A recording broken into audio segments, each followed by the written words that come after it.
জাহান্নামীরা যখন জাহান্নামে যাবে, ফেরেশতারা ডেকে বলবে, ও কপাল পোড়া জাহান্নামীরা, জাহান্নামে কেন ঢুকলা? দুনিয়ার বুকে কি তোমাদেরকে সতর্ক করার জন্য কেউ আসে নাই?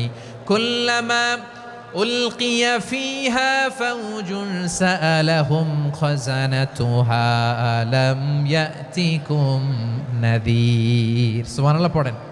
আলাম ইয়াতিকুম নাযীর, কোন সতর্ককারী আসে নাই? বিশ্বনবী নাযীর হয়ে, সতর্ককারী হয়ে পৃথিবীতে আসলেন। তিনি জাহান্নামের ব্যাপারে উম্মাকে সতর্ক করেছেন।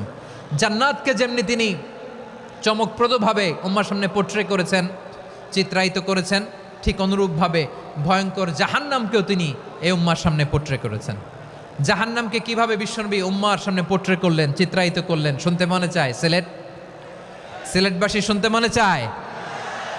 জান্নাতের কথা শুনে যেমনি জান্নাতে যাওয়ার ব্যাপারে আপনারা আগ্রহী হয়েছেন, জান্নাতের নাজ নেয়ামত